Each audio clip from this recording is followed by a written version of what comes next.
Hello, my friend. How are you doing? I hope you're having an outstanding day. This is Heather. This is episode, what did I say? 94 of the Back to Me podcast. And this is one of our, well, it's one of my favorite days. Have lots of favorite days, but this is the celebrity chat day, which means I get to talk to an awesome human being about something and share all of their fabulous knowledge with you. And today's awesome human being is Cora Naylor. And you didn't write down the emotion code. Crack the code, lady. How are you doing? I'm good. Thank you so much for having me on today. Absolutely. And I know you have your own podcast as well. Crack the code, right? Yes, just recently, yeah.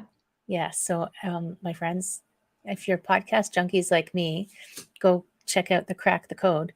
And I'm going to actually include that in the show notes so that people can find it. But first, because you are, what's it called? An emotion code coach? Is that what you call yourself? Practitioner. Mm-hmm. Emotion code practitioner. So first thing I'm always curious about is how did you find your way to this? I actually met a lady at a networking event years ago who was an emotion code practitioner.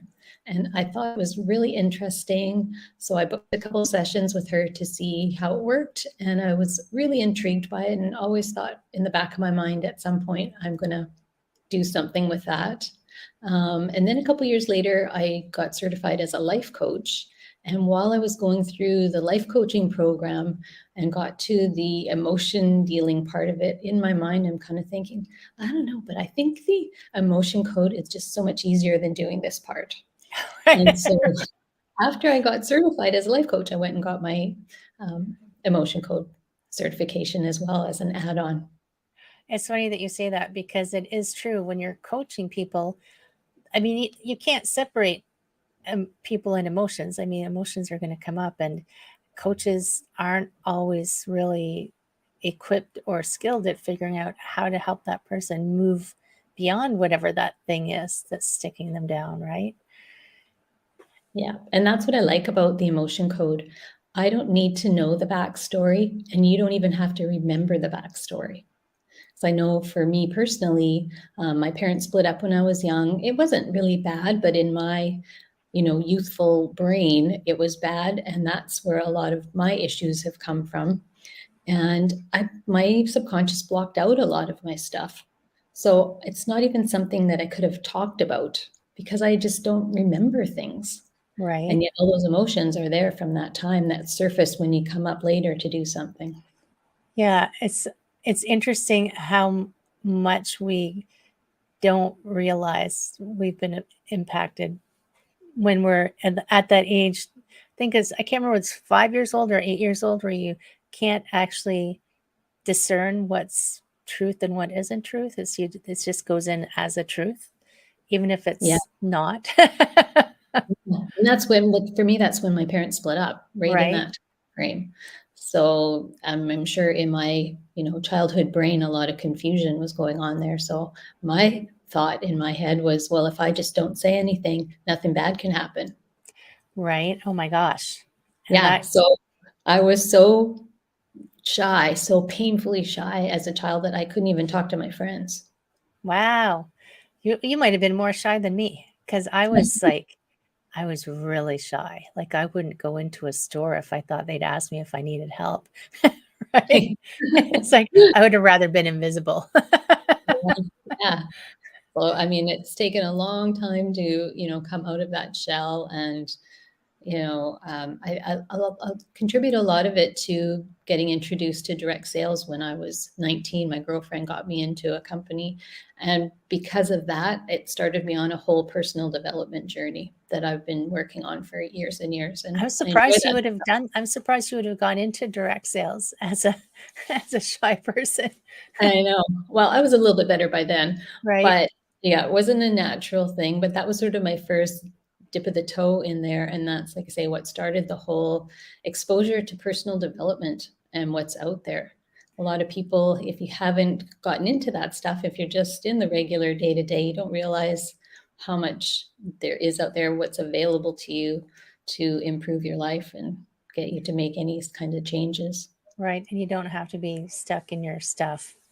Yeah. And I guess because, I mean, we've talked about, so what exactly is the emotion code? What does it know? Like, so full disclosure, I went to one of Cora's co-working sessions recently and had firsthand experience, and it's pretty cool. So, but I'm going to get you to describe what emotion code Yeah. is. The emotion code, it's a process. It was developed by Dr. Bradley Nelson, who is was a practicing chiropractor in Utah. And it's a process for releasing negative trapped emotions. So as we go through life and we have events happening to us, if we don't process those emotions, they get stored in our body as little balls of energy. And this is a way to release those. And that method works by using muscle testing to talk to your subconscious and then releasing them with a magnet. And they figure the average person has about 200 or 300 trapped emotions. So we've got a lot of stuff going on in there. Does it keep filling up like a vessel, like you have more and more that you pack down in as you Can age? do. This is Yeah. what I'm visualizing, just a big vessel full of little balls of energy. Yeah. And unfortunately, we don't get taught how to deal with emotions as we're growing up. Especially, I know our parents were from the generation of, tamp it down, get over it, move on. Keep calm and It's carry on, Yeah, right? right? We don't get taught to let it go. Like, it's okay to cry it out. Like, maybe if you did that, you wouldn't be trapping as many of the emotions because you're dealing with them and getting them out. So this is a way to do that later. Hopefully, there will be stuff like that taught more. I think allowing kids to, process and allow that Well, to and it's happen. interesting because I mean, I've been teaching yoga for almost 19 years. And Mhm. my brain goes, "You've been doing what?" But is it because it happens in yoga class too? Sometimes the little bubbles burst and people are uncomfortable. Even the person themselves, because they don't know why suddenly they're crying in a yoga class when there was nothing really wrong. It's like, it's okay. You can actually just like let it all out. It's, Yeah, what is that? It's better out than in. yeah. But, but there are times in our lives when it's like, stop your crying kind of thing, right? Yeah, kind of knowing when is the processing and when is it sort of over the top. Yeah. And so little bubbles of energy. I'm just picturing little people as little bubbles walking around. So is it like a one and done? Like, do you have to do it Sometimes 200 times to clear all Yeah, these like guys, for or most emotions, you gotta swipe 3 times over. It's over the guide meridian anywhere, it goes from the bridge of your nose down to this, back of your spine, so anywhere on there. And you can do it I do most of mine, uh, sessions virtually, so you don't have to be in person to do them, which is really great. And in fact, I don't actually even need to be talking to the person as long as I have their permission because it's all energy, which is really interesting. I don't know all the ins and outs of explaining how all of that works, but it's quite interesting. Like, I can sometimes get a message from somebody, release the emotions, and then I always message them right away, and they're like, "Oh yeah, I know you just did it. I could tell." wow, that's cool. Yeah. And what do you find? Do you find that there's any commonalities with people, or I mean, I know you have. There's how many emotions that are usually There's bubbled up? 60 emotions on the chart, negative 60. emotions. So your subconscious will know if it's not, the exact one, it knows which one to release for Okay. whatever the issues are. And the other thing is to keep in mind that sometimes they're not even your emotions. Oh, Sometimes we inherit emotions or we absorb them from other people. So it's really common when I work with emotional eating that the emotion is something absorbed or inherited through the womb. So you're wow. wondering why you can't stop eating chocolate or you need sweets or something soothing for you. It's not even your emotion. That's interesting. Maybe that's why I love pizza so much. Mom, apparently my mother ate pizza every single night practically. Yeah, She said it was the only thing she could eat. I was like, okay, sure. So, yeah. and it's interesting. So, um, it's almost like because you get your immunoglobulins is the wrong word. You inherit your immunity, your immune system, Yeah. guys, IGs. I remember Yeah. their IGs from your mom, and so you can inherit other things as well, your hair color. So Mm. I wouldn't have ever occurred to me that you would have inherited kind of emotional bubbles. Yeah. Yeah. And sometimes for other things, it could even be generational, like back multiple generations. And when you do release these emotions, they release from everybody. Alive or dead. Yeah. Wow. Both. Yeah. I wonder, so I don't know if you've ever watched What the Bleep Do We Know? I wonder if it goes back in time and Mm. back down the timeline to Oh. change. Oh, that'd be so cool. Oh Oh my gosh. God, my brain would explode. Yeah. We don't want to think too hard. Yeah, we know it works. We just, Yeah. that's as far as we go. And Yeah. and I guess so And sometimes once it's like, well, you were asking, is it a one and done? So right, oh yes. sometimes for some things it is, and other things it's like layers of the onion. So you remove a layer of the onion and then that exposes something else. And so then, you have to keep releasing that. And I find with some types of things, it's like you just need a little tweak every now and then. I know I do a lot of work on myself. I do it almost on myself. And that's the other nice thing is you can do it on yourself. A lot Really? of modalities you can't do on yourself. So this one you can. And so I do a little bit on myself before every meeting that I do, just, releasing all kinds of things. It just good to little tweaks that you can always do. But like I said, I'm doing right now, working with women in this co-working space so that they can release the emotions around whatever they're going to work on. Because as businesswomen, we have a lot of negative self-talk, limiting beliefs, and focusing on ourselves is not always easy. That's the thing that got me into this in the first place. Was the focusing on yourself or getting your Well, business? realizing, like you said, because I was shy, don't think of me as being in direct sales.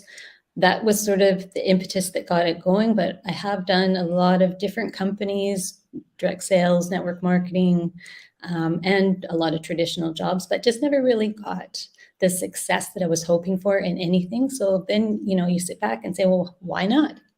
What's happening? Well, obviously, what's the common factor? It's me. Right. That's so funny. I did a podcast episode, one of my solo editions, and it was it's not you, it's me. I'm Yeah, saying you're not getting what you want, it probably is you. I'm sorry to tell right? you. Sorry to tell you that. But sometimes we don't know what like I just think of because I also coach coaches and do some business coaching. Sometimes you're doing everything that you're supposed to be doing and you can't figure out why you're not being successful. Or the alternative to that is you know what you're supposed to be doing and I'm just thinking of the co-working space I participated in recently. I had a particular thing on my to-do list for like a couple of months probably that I wanted to do this one thing. And it's not like I didn't have time, but I just never did it. And then I was in your co-working space and at the beginning, first we say, I like the little mini networking. And then you just go to each person, what are you working on? And then you clear whatever's going on for them. And then we go and we work for a couple hours. And oh my gosh, I got it done. And you just sit there and you go, well, why was I dragging my feet on that? It wasn't like, and maybe you never know the answer. Maybe Yeah, it's just something that you couldn't see. You can't see what you can't see. yeah. And when we procrastinate in different ways, I know for me, especially when you work at home, I don't love cleaning. I like a clean house, but somehow all of a sudden, when something comes up that you don't really want to work on, you're kind of procrastinating. It sounds like fun to clean the toilet. And you know what? I don't like cleaning the toilet. I did that. I started that tactic in university when I was supposed to be studying. You would just look and you go, oh my gosh, those windows are so dirty. I have to Right? clean the windows. I can't study with dirty windows. Yeah. Or I'm going to start that course. I'm looking at this course. Yeah, because that's going to be good and useful, but it's just a more creative procrastination method. Yes. There's so many ways to procrastinate. Yeah. And if you can recognize that you're just wasting time, I think that's the hard thing, to recognize that you're actually procrastinating instead of finding a way to justify that you're doing something useful. Yeah, I think the things that is really prioritizing what's going to be useful and what's going to be income generating rather than the other things, those small tasks that, yeah, they're nice to get done, but they're not necessarily going to bring you an extra income. Right.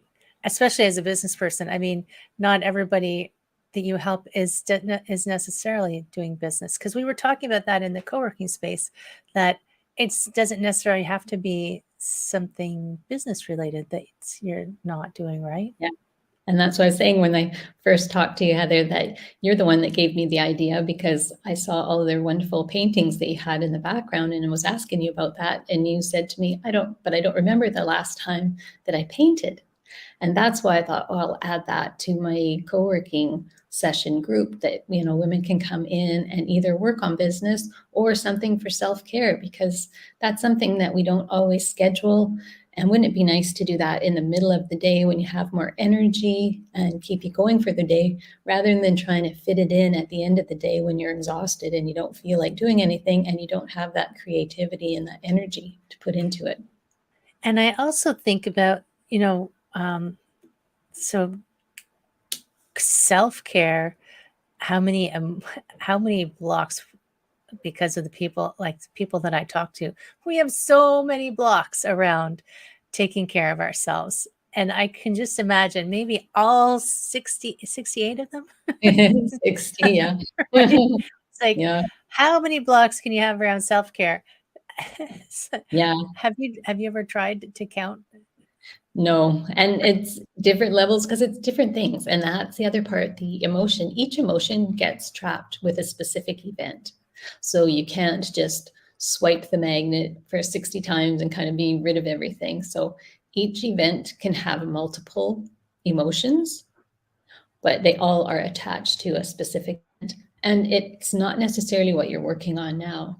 That now, whatever you're doing is just the trigger to bring up whatever that emotion is from the past. Oh, so you could have, I'm trying to remember some of the names of the emotions. So say you had shaming, is that one of them? Yeah, could be. Yeah. And it's attached to this event. It can be attached to other events too, right? Yeah. And I find that's what's really interesting is that often people have the same emotion trapped multiple times for multiple events. They'll have a group of emotions that are come up again and again and again. Because it's attached to different events. Different events, yeah. Oh, interesting. And Mm, maybe they got into an interesting feedback loop or something, and it kept yeah. attaching it to the same emotion to everything. Yeah. And it's really interesting. Like I did a really quick session with a lady I know the other day. She was having a lot of anxiety around a procedure that the dentist wanted to do for her. And she was freaking out, really anxious. And I released some emotions to her. And the emotions we found out were actually around her dad passing away 5 years ago. Which is strange. Yeah. He wasn't a dentist, was he? Oh. And there was only, I think I released 3 or 4 emotions, and she couldn't believe the difference in how she felt. And Wow. then she ended up going to the dentist, and they said maybe they wouldn't be doing that. They might go a different way, but she said she just felt so much calmer and wasn't so worried about it anymore. That's amazing. And we are these emotional beings, right? We think that we're thinking beings and that we're always in our prefrontal cortex being all logical, but how fast can you flip the switch if someone cuts you off in traffic? You're not a logical being anymore. You're an angry person. Right. Yeah. And for relationships, the other one that's really common is called a heart wall. So every time we have a relationship that has something that goes sideways, we build up the emotions around our heart. And you Whoa. can have heart walls, so many kinds. You can have like a general heart wall. You can have a heart wall with yourself, with specific people, with potential clients, with your current clients, with money, so that we have all these things surrounding our heart that we can also release. And that was one thing I noticed, that when I released my heart wall, because I think I was so shy and protected and, not putting myself out there to have friends, that I had a really big heart wall. And And when you release that, you notice the shift in how you are with people and how people are with you. so do you find the heart wall like affect, you would notice it, or is it relationships, or I guess, Can be is it too. an emotion or is it a collection of emotions? It's usually when you first do your heart wall, it's a huge collection. Often it's not uncommon to have like 30 emotions. Wow. Yeah. And they're there to try and, like, I'm trying to imagine what it is for. Is they're there to protect your Yeah. heart from being Yeah. hurt, I guess? Yeah. Yeah. And it's really interesting. I had one lady a couple of years ago who I released her heart wall. She was a single mom. She had no intentions of meeting anyone or having a relationship. And within weeks of releasing her heart wall, she was in a committed relationship. It was crazy. She didn't, well, she wasn't looking for it, Right. but once you break that down, you don't know what's possible. And I guess once you would just be a different person in the world, right? So you would have a different energy, and just you would present differently. And Because you I know how sometimes people end up going out with the same people over and over, like different person, but the same personality type. So there's something there. And if you can release that block, if it's something that's not a good thing, right. that's Yes, I've known it. people who always dated a version of the same person, and it always ended poorly. Yeah. So it's like, come on, can't you see? But I mean, you can't see. I Yeah. think about the description one time I heard of, you're inside your packaging of you, and the instructions are on the outside. Yeah. And you can't see the Yeah. instructions, and you can't see, by the Yeah. way, when Heather was 5, this happened. You can't see that. And Yeah. I guess, and it's interesting that you don't have to know it or see, it's just Yeah. That's the somehow best part about it. They don't have to worry. Counseling is great and it has its place, and coaching and everything else, but it is nice to not have to worry about telling me what's going on. Some people do tell me, but I don't need to know, and you don't have to tell me, and you don't even have to remember. and remembering, I mean, Yeah. that's sometimes I wonder if that's why sometimes therapy takes years and years and years and years, is because you can't remember Yeah. why this upsets you so much. So you're trying to unpack something, and the box has a Yeah. padlock on it, right? Just like, How are you supposed to, yeah, bring something up that you don't even remember? You know it happened, but you maybe don't know all the details. So it's hard to get in there without and getting stories hypnotized. change over time. I mean, your memories morph. We think our memories are static, but our memories are always cold, like changing. They feel like they're these shimmering dream things, and you can remember something. I can imagine something that I remember so precisely and clearly, but the person who was there remembers something else, 20 years later. It's like, that's not what happened. This is what happened. And then you have that, no, this is what happened. Especially with siblings, right? Everybody's in the same place, but they all have different perspectives on whatever the event was. I know my mom's been getting into writing memoir books, and she was talking to her older brother, and she's like, "This is what I remember." He's like, "That's not what I remember." Totally different, even though they were both there at the same time living in a different house, but it's just a different perspective on it.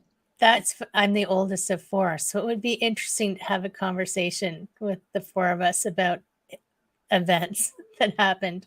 Because also, I mean, not only it's like you have a different perspective because you're a different person, but a different age and a different life experience colors everything, right? So, yeah, a different interpretation or impacted differently. And So I think older, then you get treated different too, because you had to, break the barriers with your parents.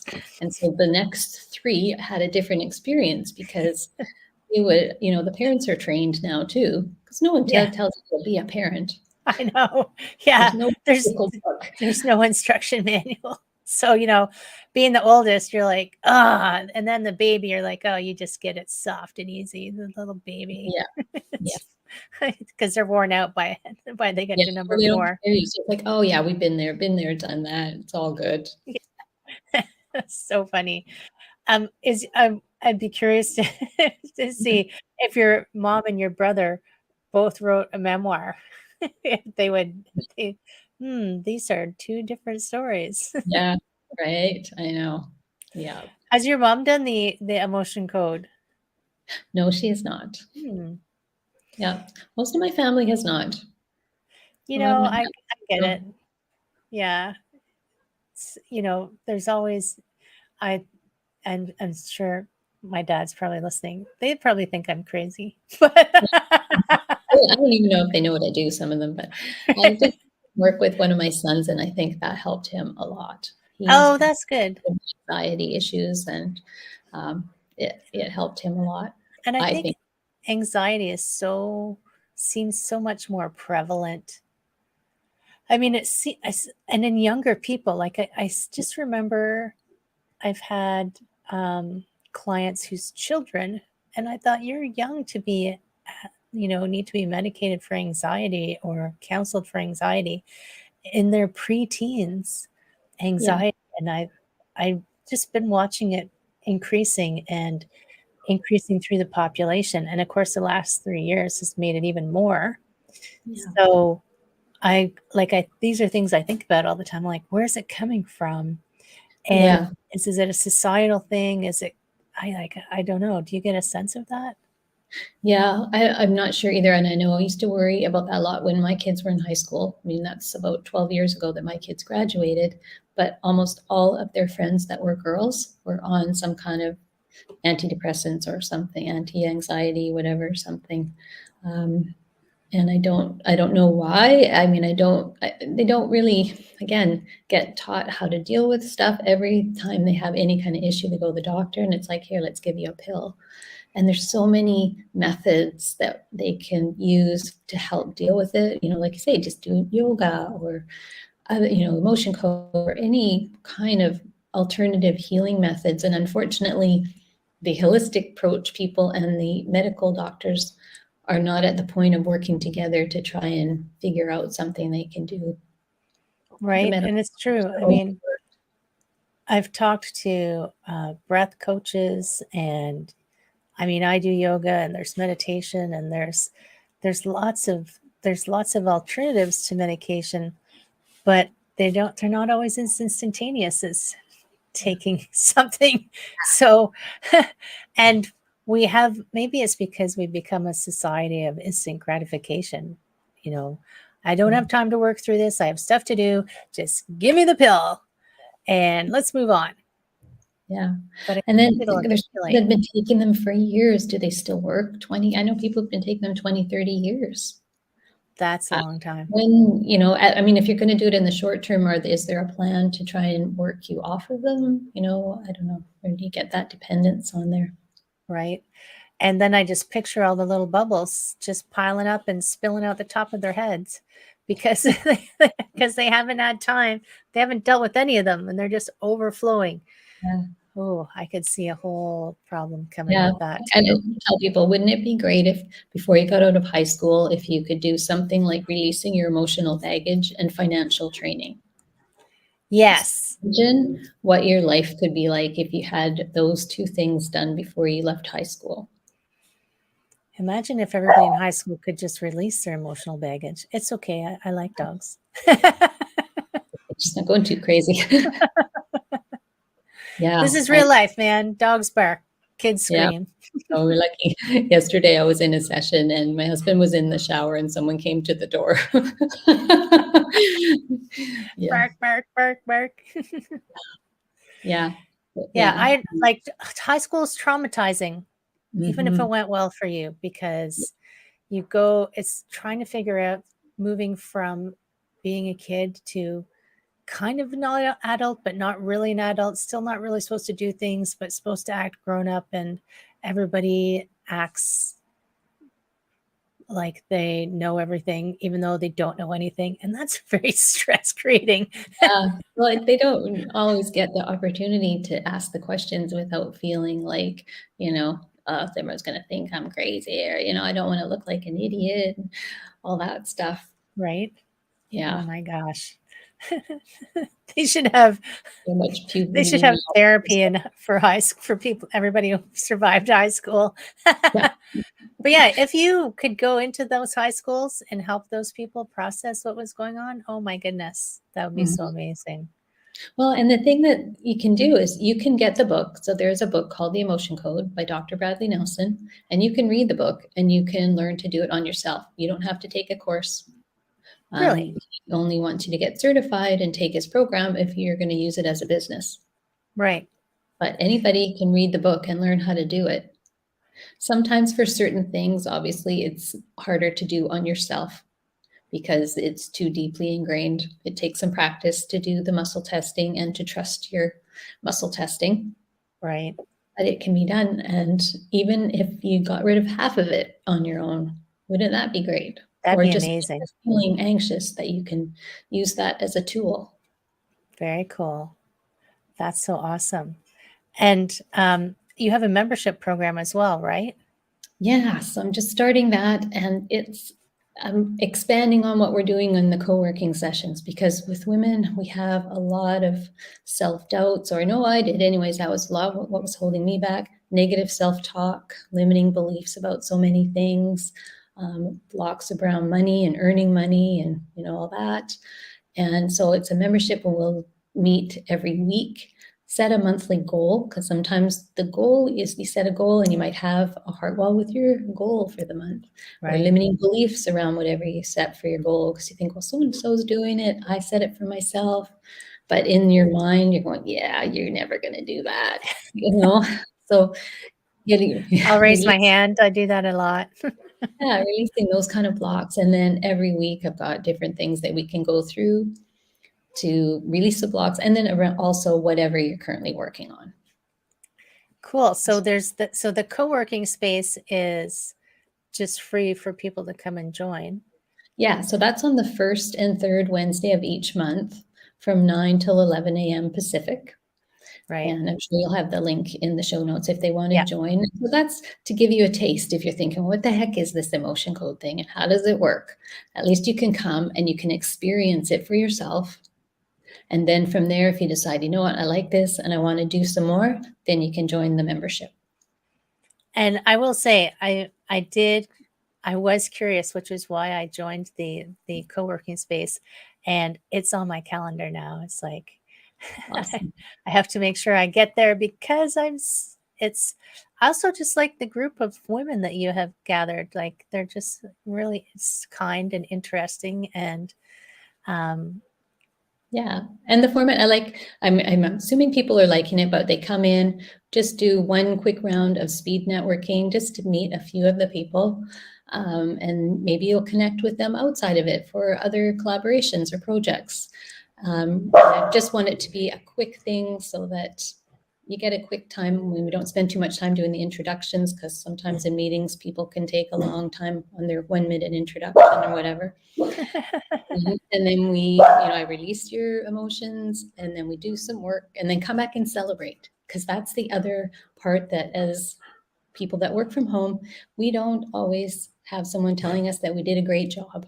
And it's really fun at the end to cheer each other on for accomplishing whatever we did that day, and then go on and with the rest of your day kind of pumped up. right. And you can get a lot done in that. I mean, it doesn't seem like a big piece of time, but you can, once you get down and just get rid of whatever's stopping you, you can get a lot done in a short Yeah, period of and time. we're getting about an hour, 15 minutes, an hour and 15 or so, which is a good chunk of time. Mm-hmm. And when it's focused. When you're home, I know with me, you're at home and you think, oh, I got an hour and 15, I can get a lot done. Oh, and you go to do something, and then it's like, oh, that looks cool. Squirrel, squirrel. And then in an hour's gone by and you're like, well, what was I doing? I forgot what I was doing. But for some reason, when you're in that co-working space, maybe it's just knowing that other people are, you told them what you're going to do and you better get it done. But Right. it's nice that it gets done now. If you're in a group setting, sometimes when you meet once a week, you have that whole week and then things come and go and you don't quite get it done. And the meeting's at 9 a.m. and at 8 o'clock, you're doing whatever said you're going to do. It's so true. Oh my God. How did you know? Been there, done that. Right. So it's nice to actually come in, say what you're going to do and get it done right now. Right. Oh my gosh. So true. That's outstanding. Yeah. So I think that everybody needs this, really. I think everybody needs this. And even if you feel like your life is fabulous and everything's great, I'm pretty sure you've just you've got bubbles in there somewhere. I can't help it. I just picture people as bubbles now. So, I used to go the light bubbles. bubbles. And then because then they burst when you release them, then they burst and just float away. Let's burst them into sparkles. Yeah. That's my visualization. Yeah. Sparkles. Awesome. This is so interesting. I'm so fascinating. And the book, for anyone who missed it, is called The Emotion Code. The Emotion Code by Dr. Bradley Nelson. Yeah. And of course, they can also reach out to you because all of your contact information is in the show notes. And so thank you so much, Cora, for joining me. But before you go, do you have any final words of wisdom? No, just know that if you are struggling with anything and you not sure what to do, just reach out to people. There are so many alternative methods for dealing with emotional things and emotional baggage. You don't have to do it alone. Reach out to me, reach out to somebody else. It doesn't matter, but just be looking out for yourself because nobody else is going to do it. But you can, and it's never too late to get started. Right. So true. And you're right. I mean, you've got to self-advocate. So true. But you don't have to do it alone. Right. You need to do it, but you don't have to do it alone. Yeah. Thank you so much for all of that information. It's so interesting. I'm probably going to get the book. I can't help it. Right? It's really interesting. It's mind-boggling what it can do. Awesome. Thank you. And thank you, my friend, for listening. If you found it interesting, you know what to do. Comment, like, subscribe, share, all of those fabulous things. Take care, my friends, and we will see you again